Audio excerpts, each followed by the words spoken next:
ऊंट, ठीक। आगे वाली रो का मतलब पीछे वाली रो। आगे क्या रहते हैं उसके? सैनिक। सैनिक एक कदम चलता है, कम ऑन, हाँ या ना? उसकी एक लिमिटेशन है कि वो एक ही कदम चल सकता है। मारता टेढ़ा है, चलता सीधा है। जो शतरंज का खेल समझता है वो जानता होगा। कितने लोगों को आता है शतरंज खेलना? सीधा चलेगा, टेढ़ा मारेगा, ठीक है ना? उसकी लिमिटेशन है कि वो एक कदम से ऊपर नहीं चल सकता। घोड़ा चलता है 2.5 कदम। हाथी कितने ही खाने चल सकता है, वजीर कितने ही खाने चल सकता है, रानी सीधा भी चल सकती है, आड़ी भी चल सकती है, टेढ़ी भी चल सकती है, ठीक। सैनिक ही एकमात्र ऐसा प्यादा है जो एक कदम से ऊपर नहीं चलता। इसीलिए शतरंज में सबसे कमजोर अगर कोई होता है तो वो आप सैनिक मरवा देते हो, घोड़ा नहीं मरना चाहिए।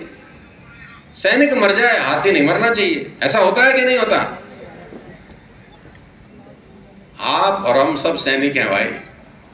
हम मिडिल क्लास परिवार में पैदा हुए हैं, हम कोई घोड़े हाथी तो हैं नहीं, हम हैं सब। हमारी ना तो जीवन की कोई कीमत है, ना किसी को साला हमारी परवाह। लेकिन सैनिक में एक खासियत होती है जो ना हाथी में होती है, ना घोड़े में होती है, ना वजीर में होती है, ना रानी में होती है। हाथी शतरंज के अंत तक हाथी रहेगा, घोड़ा शतरंज के खेल के अंत तक घोड़ा रहेगा, वजीर शतरंज के अंत तक वजीर रहेगा, रानी शतरंज के अंत तक रानी ही रहेगी। लेकिन सैनिक सिर्फ 8 कदम दूर चले तो वो जो चाहे वो बन सकता है। हाथी बन सकता है, घोड़ा बन सकता है, रानी बन सकता है, जो चाहे वैसा रूप। ये सैनिक में ताकत है, ये ताकत किसी और में है। तो आप सब इंक्लूडिंग माई सेल्फ, हम सब सैनिक हैं दोस्त। लेकिन अगर 8 कदम ढंग से चल लिए ना तो राजा रानी बनने की ताकत सैनिक में ही होती है। देखो, भगवान इंसान को नंगा ही पैदा करता है। कोई इंसान कपड़े के साथ आज तक तो पैदा हुआ नहीं। कल को टेक्नोलॉजी करा दे तो मैं कुछ कह नहीं सकता, ठीक है ना? हर आदमी नंगा पैदा होता है। भगवान उसको खाली हाथ ही भेजता है। किसी के तन पे कपड़ा नहीं होता, गाड़ी नहीं होती, उसका बैंक बैलेंस 0 होता है, हाँ या ना? बाप का बैंक बैलेंस हो सकता है लेकिन उस बच्चे का बैंक बैलेंस नहीं हो सकता, 0 होता है। लेकिन वो इस दुनिया में जो जो खरीद सकता है वो इस दुनिया में मौजूद होता है, हाँ या ना? और कुछ बच्चे इस दुनिया में जो जो मौजूद है वो खरीद भी लेते हैं, और कुछ बच्चे इस दुनिया में जो जो मौजूद है उसका 1% भी नहीं खरीदते, हाँ या ना?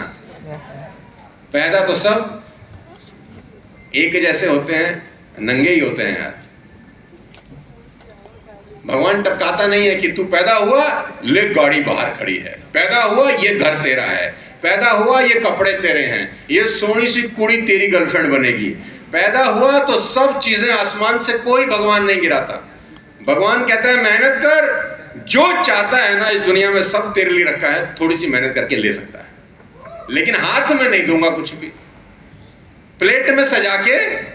अगर भगवान देना चाहे तो पाजी दे सकता है कि नहीं दे सकता? लेकिन देता वो नंगा ही पैदा करेगा, सभी को नंगा पैदा करेगा। अब सबको ही ताकत देता है कि चाहो तो सब कुछ। तो दोस्त, मैं आपको अपने व्यक्तिगत एक्सपीरियंस से बता रहा हूँ। आई वॉज इन दुबई कुछ दिन पहले। मैं जब कुछ ऐसे लोगों से मिलता हूँ ना तो मेरा ड्रीम्स और बड़े हो जाते हैं, विजन्स बड़े हो जाते हैं। मैं कुछ कंपनीज के साथ काम करता हूँ जिनका साल का टर्नओवर 20,000 करोड़ का है। 30-30 हज़ार करोड़ का जो साल का धंधा लोग करते हैं उनके साथ मैं उठता हूँ, बैठता हूँ। मैं अभी एक व्यक्ति के साथ था दुबई में, जो मेन शेख जायद रोड है दुबई का, जो दुनिया का सबसे महंगा रोड है। 55 माले का उनका खुद का बिल्डिंग है और सब लीज पर है, यानी रेंट पे दे रखा है। 55 माले का बिल्डिंग। हमारे यहाँ अगर किसी के पास 3 BHK भी किसी ने रेंट पे दे रखा हो तो स्प्रिंग लग जाते हैं उसमें, वो उछलता रहता है कि 25,000 रेंट आता है जी मुझे महीने का, 50,000 रेंट आता है जी महीने का, लाख रुपए का रेंट आता है जी महीने का। 55 फ्लोर की बिल्डिंग और एक फ्लोर प्लेट 20,000 स्क्वायर फीट की है।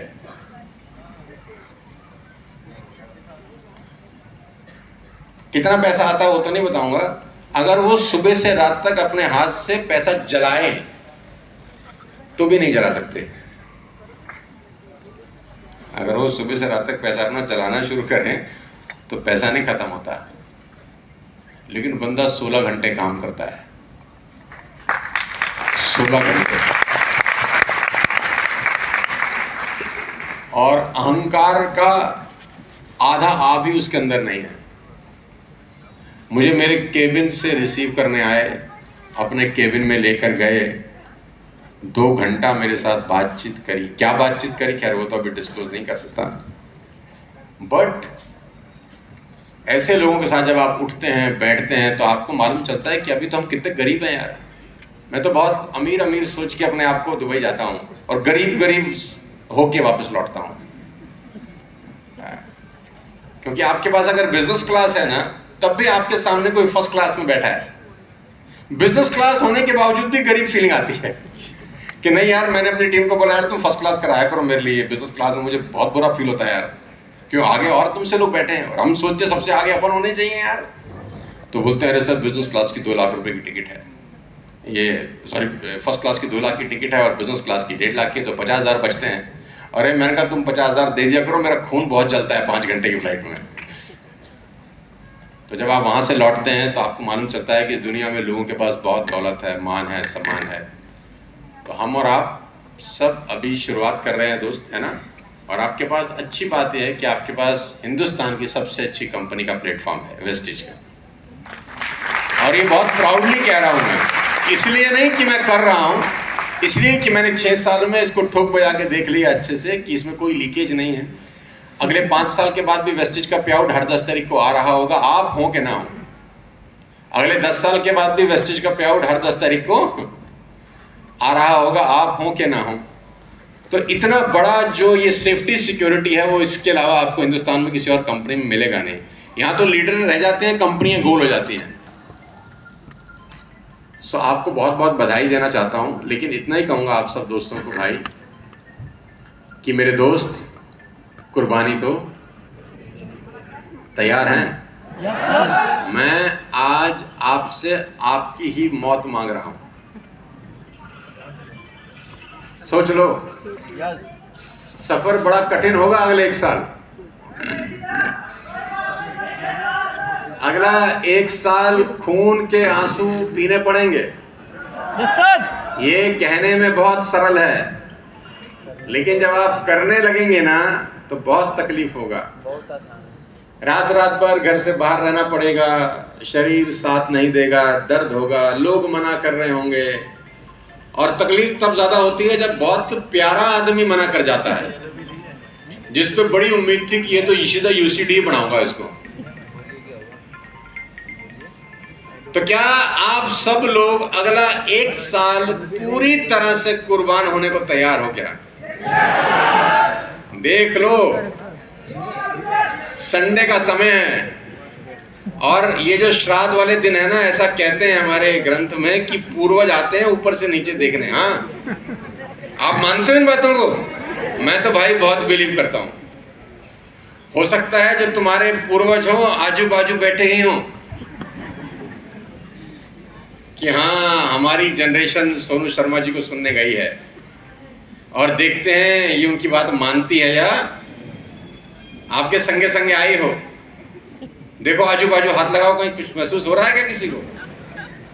अगर गलती से हो गया तो चीख और मारोगे। चलो, मैं तो कह रहा हूं कि एक बार मुझे ये बता दो हाथ उठा के, क्या अगला 1 साल कुर्बानी देने के लिए तैयार हो? अरे दोनों हाथ उठा के और मुट्ठी भींच के बोल रहा हूं मैं, क्या अगले 1 साल कुर्बानी देने के लिए तैयार हो? अगले 1 साल सब छोड़ना पड़ेगा, इसके लिए तैयार हो? आपकी पर्सनल लाइकिंग डिसलाइकिंग का कोई मतलब नहीं होगा, इसके लिए तैयार हो? दुनिया कुछ मर्जी बोलती रहे, आपको प्लान दिखाने होंगे, इसके लिए तैयार हो? और ये वादा करो कि अपने परिवार के पहले करोड़पति अरबपति बन के दिखाओगे। तो एक बार जोरदार तालियां अपने लिए बजा दो कि यार ये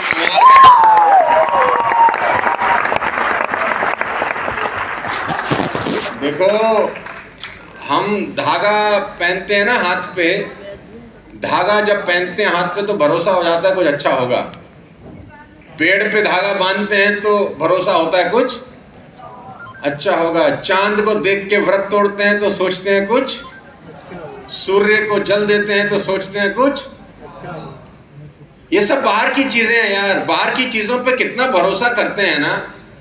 आपके अंदर जो बैठा है, जिसने दुनिया बनाई है, उस पे कब भरोसा करोगे रे तुम लोग? अंदर भी तो बैठा है ना कोई। कहते हैं वो हमारे तुम्हारे सबके हृदय में है। ऐसा सुना है कि नहीं सुना है?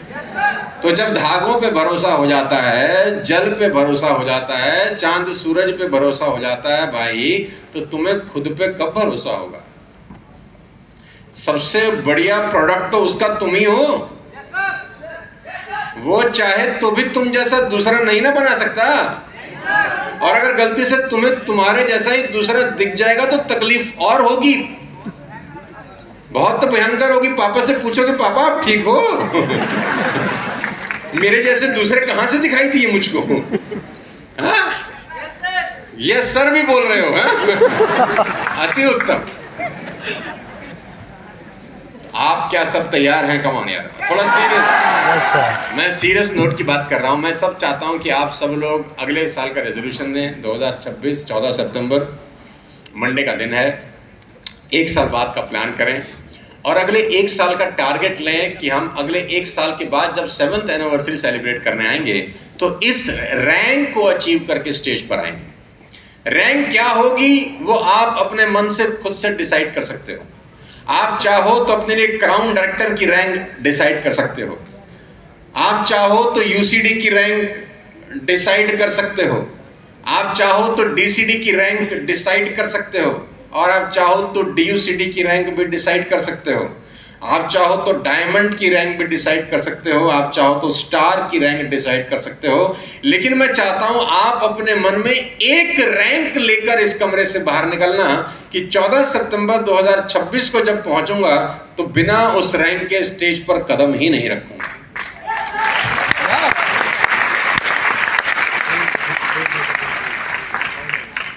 पैसा आदमी की ज़िंदगी बहुत अच्छी बना देता है दोस्त।